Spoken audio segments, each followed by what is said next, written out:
Vedic cosmological knowledge is revealed in two primary texts, namely the Puranas and the Jyotisha. Among the Jyotisha texts, the Surya Siddhanta is prominent and gives precise mathematical formulae for calculating planetary motions.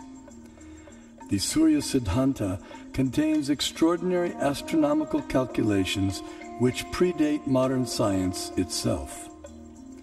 However, many contemporary scholars have been unable to understand Puranic cosmology. Nevertheless, detailed studies of both texts show that their foundational astronomical principles are identical. For instance, both calculate atomic time as the time it takes for the sun to pass over an atom.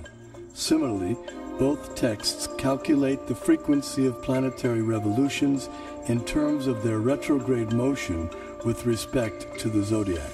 Furthermore, the apparent contradictions between the two texts are resolved by using the formula for converting the actual distances recorded in the Puranas into angular velocity stated in the Jyotisha. This Surya Siddhanta, originally spoken ages ago by Surya, the sun god, was translated and commented upon in the 20th century by the brilliant astronomer named Bimala Prasad Siddhanta Saraswati. Vedic thought should be preserved. If you are not able to interpret, someone will interpret at a later stage. After a millennium, let someone come and interpret. We have to preserve that. The Vedic thought, Vedic knowledge has to flow from generation to generation. I feel that there should be a planetarium strictly according to Vedic cosmology, and once the planetarium is constructed, probably at least we will give a chance to those people to comment upon it and to discard it or to accept it, etc. Vedic planetarium apparently appears to be different from the ideas of the modern scientists. But what is more important is whether Vedic planetarium idea by itself is scientific. If it is scientific, the modern scientists will have to revise their ideas about their own planetarium. That is, planetary is required on all these things, give you a vast knowledge of the universe and so on for so many people. So you are the one, not only the person to enjoy, you will allow all others to know about it. So that is really a commendable work and has to be done. If you construct a planetarium, according to our Bhagavatam, so a Westerner who is wise and who is after discovery, certainly he will be interested in this. There is a famous proverb, one figure is worth 1,000 words.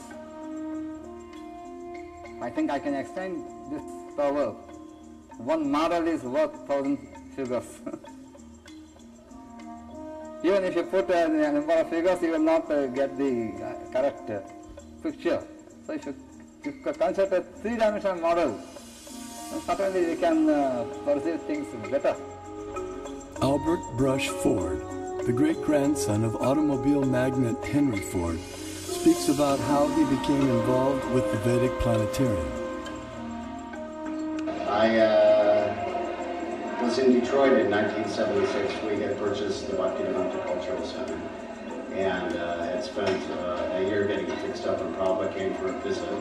And so it was his first visit there, and he was entertaining some guests up in his room at the Cultural Center.